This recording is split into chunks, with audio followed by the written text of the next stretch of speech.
There have been many thefts in the world. When Roberts robbed a bank, he even robbed a popular city museum. But something like this had probably never happened before. Two thieves who stood at an airport for some time ended up stealing an airplane itself, and that too a Boeing 727 aircraft. Stealing such a massive airplane in such a short time was beyond anyone's imagination. The year was 2003, and the date was May 26. Nori Joseph, a senior at the airport, received a phone call. The call was from a ground staff employee who told him that two unknown men, who had no record at the airport, had flown away with a Boeing 727 aircraft. No one had any idea where they were or where the plane had gone. As soon as Nori was informed, he immediately contacted the city police. Meanwhile, calls were made to other major cities that had big runways, thinking the Boeing 727 might have landed there. But even after contacting those airports, there was still no news of the aircraft. Luanda, Angola, located in the west of South Africa, had an airport named 4 de Fevereiro International Airport. At this airport, a Boeing 727 aircraft had been parked for years.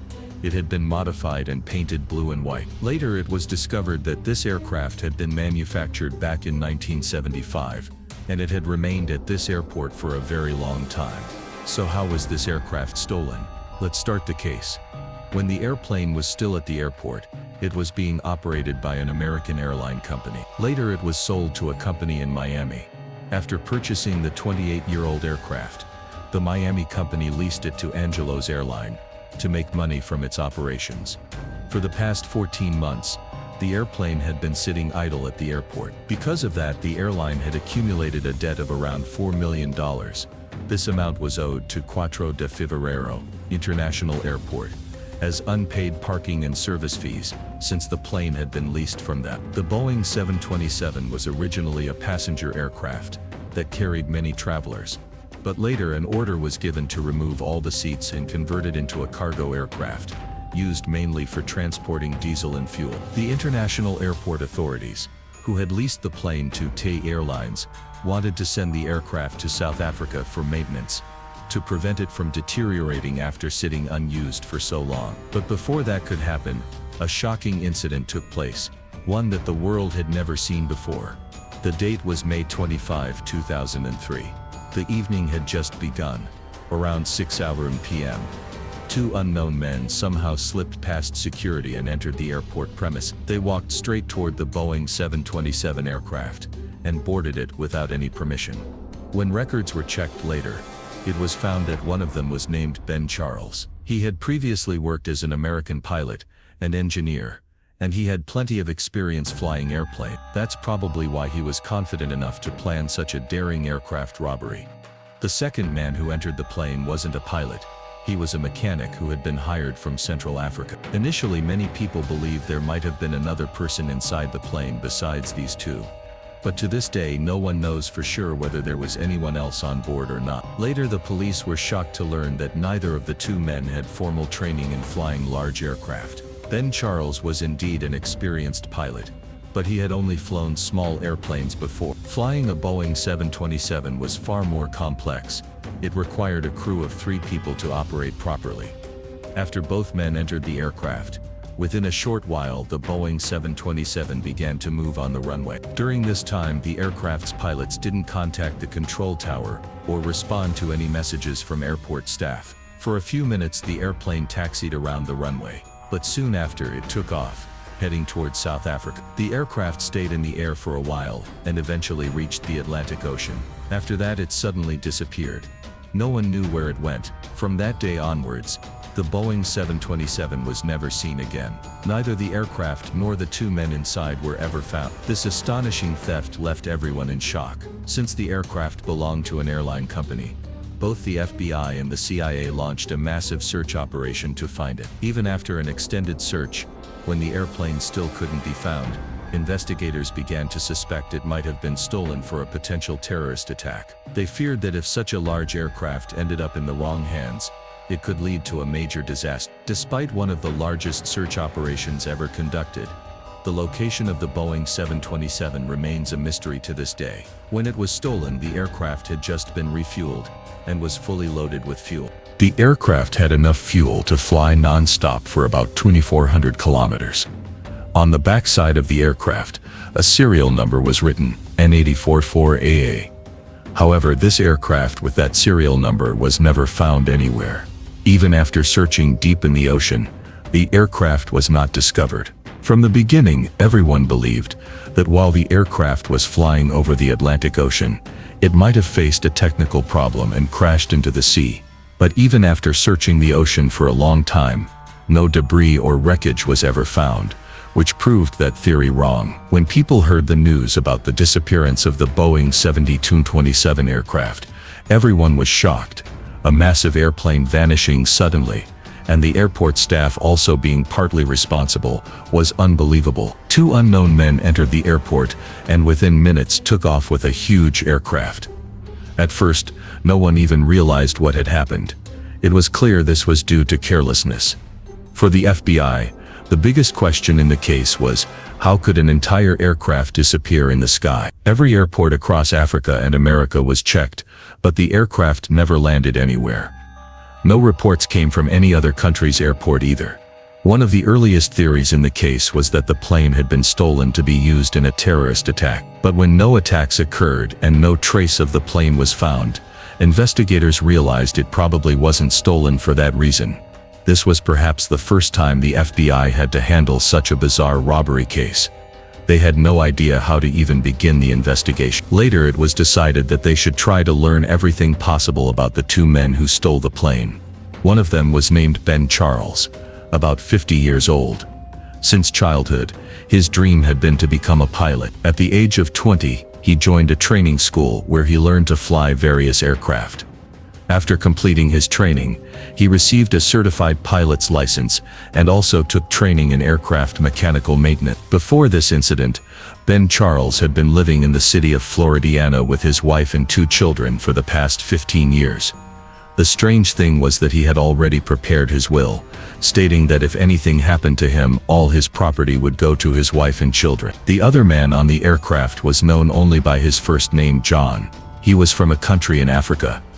Ben and John both worked as freelancers for TAG Airlines, where their job was to perform repair and maintenance work on aircraft before takeoff. Maury Joseph, the owner of the international airline company, wanted to take his aircraft back from TAG Airlines for maintenance and modification.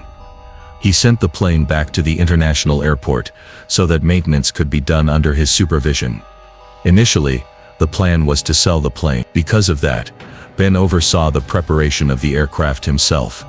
He even hired two more pilots who were supposed to fly the airplane to Johannesburg, where it was going to be sold. But before the aircraft could be officially prepared for transfer, the question arose, where did Ben suddenly disappear with the plane? When the airplane was ready, Ben took it out on the runway, started the engines, and began testing it. The modified features were also checked. But after the takeoff, the aircraft vanished, and no one knew where it went. On the morning of May 26, 2003, the owner of the international airport, Maury Joseph, received a call informing him that two unknown men had stolen the aircraft and flown away. At first he thought the plane might have been taken for a test flight, but as time passed and the aircraft didn't return or land anywhere, he realized it had truly been stolen. He then reported the incident to the police. Within hours of the theft, alerts were sent to all airports, instructing that if any Boeing 7227 pilot requested permission to land, airport authorities should immediately arrest the pilot once the plane touched down. However, there was never any arrest, because the airplane never landed anywhere.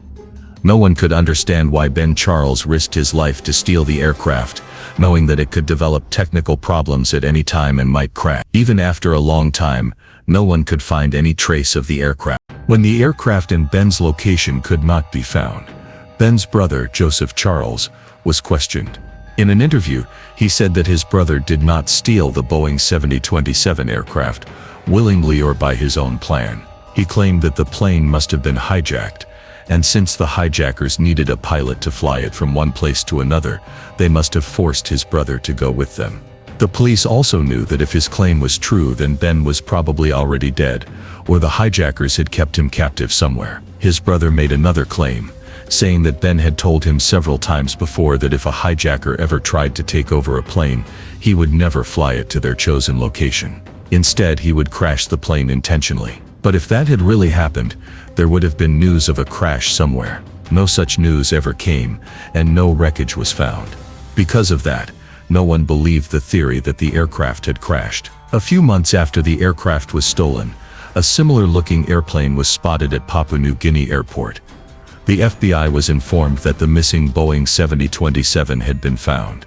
But when the FBI team arrived around 12:00 p.m. to inspect, it turned out to be false. It was not the same aircraft. When years passed with no trace of the Boeing 7027, the U.S. government decided to close the case. They had already spent a large amount of money investigating it. Later, the court ordered that if the aircraft was ever found in any country, the case would be reopened. Investigators began to suspect that there might be a financial scam behind the aircraft's disappearance. Their suspicion was not focused on criminals, but on the airport owner himself, Maury Joseph. A senior officer suspected that Maury might have made the plane disappear intentionally to claim insurance money, or that he might have secretly sold it to drug smugglers who used it for illegal transport, earning him a huge profit. However, this was just a theory. Even after years of investigation, the FBI and police had no solid evidence against him. Without proof, they couldn't arrest or question him. The FBI also considered another theory. Since the airplane had been parked for a long time, its maintenance costs were high, and there was already a debt of around $4 million. It was possible that TAG Airlines itself might have been involved in making the aircraft disappear to avoid paying the debt.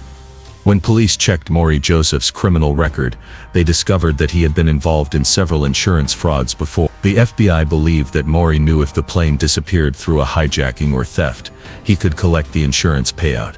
So the theory that Maury planned the entire disappearance himself became the strongest one. According to this theory, he instructed the two men on how to enter the airport, how to trick the security, how long to stay inside the aircraft, when to take off, and where to take the airplane. The FBI team also considered this theory to be the most likely. By then, a lot of time had passed, and this case had become one of America's biggest mysteries.